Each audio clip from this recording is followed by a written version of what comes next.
تو آخری 10 راتیں جو ہوتی ہیں نا رمضان میں، حضرت عائشہ صدیقہ رضی اللہ تعالیٰ عنہ فرماتی ہیں حضور علیہ السلام ہمیں نفل کے لیے نہیں جگاتے،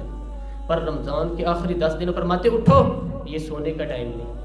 اور ہمارا وہی ٹائم سارا بازاروں میں گزر جاتا ہے۔ وہ جو کچھ لینے کا وقت ہے، شب قدر تلاش کرنے کا وقت ہے، وہ سارا بازاروں میں گزارتے ہیں۔ ہم انشاءاللہ تبارک و تسبیح پڑھی جائے، یہاں جو بھی ہو مسجد میں ہم کرنے کی کوشش کریں گے، یہاں آپ پہنچ سکتے تو یہاں پہنچ جائیں، لیکن اپنا وقت ضائع نہ کریں، کوئی ایسا کام نہ کریں کہ جس میں ایک لمحہ بھی رمضان المبارک کا ضائع ہو۔ ہم کوشش کرتے ہیں کہ دین کا کچھ کام زیادہ کیا جائے۔ اگر آپ کو روزہ رکھ کے نیند آتی تو مجھے بھی بڑی آتی ہے، بڑی نیند آتی ہے، اور آپ حیران ہوں گے کہ گرمیوں کے روزوں میں جب 1 گھنٹہ عصر کے بعد تقریر کرنی ہوتی ہے تو گلا خشک ہو گیا ہوتا ہے، بس ہوئی ہوتی ہے، لیکن ہم سمجھتے ہیں کہ ہماری اوقات نہیں، یہ تو اللہ کا کرم ہے کہ اس نے دین کے کسی کام لگا دیے، تو ہم کہتے ہیں اگر مزدوری کرنی پڑتی تو وہ بھی تو بیچارہ مزدور کرتا ہے نا۔ تو انشاءاللہ تعالی یہاں یہ ہمارا 6واں سالانہ درس قرآن ہوگا، 6 سال ہو جائیں گے جب ہم ہر سال عصر کے بعد یہاں درس دیتے ہیں، یہی رہنا ہے انشاءاللہ تبارک و تعالیٰ۔ باہر سے بھی لوگ آیا کریں گے، آپ سے میری اپیل ہے کہ آپ میزبان ہیں ہمارے، آپ وقت سے وہاں آپ نے پہنچنا کرنا ہے، ٹائم پہ آنا ہے، اور دوسرے آنے والوں کا ہم استقبال کریں گے۔ ہم انشاءاللہ تبارک و تعالیٰ وسیع انتظام اس کا کریں گے۔ آپ حضرات میں وقت سے پہ آنا ہے، وقت پہ پہنچنا ہے، پھر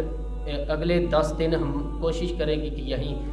جس نے رہنا ہوا اس کے لیے انشاءاللہ تبارک و تعالیٰ تو رمضان میں مسلے کو ٹائم دیں، تلاوت کو ٹائم دیں، سخاوت کو ٹائم دیں، اور غریب کی مدد کریں، چھپ کے کریں، اس کو پتہ نہ چلے۔ اور 5ویں بات ہے کہ رمضان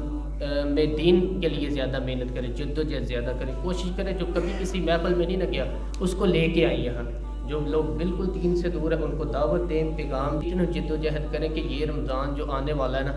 اللہ تعالیٰ اسے امت مسلمہ کے لیے عزت کا سال بنا دے، اور رمضان جیسے ہی جائے امت کو اللہ پھر سے وقار عطا فرمائے۔ اللہ تبارک و تعالیٰ آپ کا آنا قبول فرمائے۔ آپ سے میری گزارش ہے، عصر کی نماز ادھر ادا کرنی ہے، اور افطاری کا بھی ہم جیسے بھی بندوبست ہوتا ہے آپ کے لیے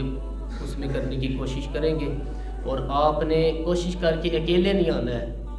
آپ نے ساتھ کسی نہ کسی دوست کو لے کے ساتھ آنا ہے، جو بھی جیسا بھی آپ کو بندوبست چاہیے وہ آپ ہماری انتظامیہ کے دوستوں سے رابطہ کریں، وہ آپ کے لیے آنے کا بھی بندوبست کر دیں گے، جانے کا بھی بندوبست کر دیں گے، اور بھی یہاں اگرچہ کسی نے رکنا ہے اس کے لیے بھی بندوبست کر دیں گے، یہاں وسیع بندوبست کریں گے افطاری کا، اس کے بعد نماز مغرب کے بعد چھٹی ہوگی آپ کو، آپ اگرچہ سحری کے لیے رہنا چاہیے تو سحری کا بھی آپ کے لیے بندوبست ہوگا۔ آخری 10 دنوں میں آپ نے کوشش کرنی ہے کہ اعتکاف بیٹھ کر یہاں اگرچہ آپ اعتکاف کریں گے تو ہم سے جو خدمت ہو بنی آپ کی ہم انشاءاللہ تبارک و تعالیٰ میزبانی کے طور پہ کریں گے، آپ کے لیے صبح سحری کا بھی بندوبست کریں گے، افطاری کا بھی بندوبست کریں گے، تو انشاءاللہ تعالیٰ دین سکھانے کا بھی بندوبست کریں گے۔ تو میں یہ آپ سے گزارش کرتا ہوں کہ آپ دوست ہمارا ساتھ دیں اس کام کو وسیع کرنے میں۔ اللہ تبارک و تعالیٰ آپ کے لیے آسانیاں پیدا فرمائے، جو لوگ دور دراز سے چل کے آئے اللہ تبارک و تعالیٰ قدم قدم پہ برکتیں عطا فرمائے۔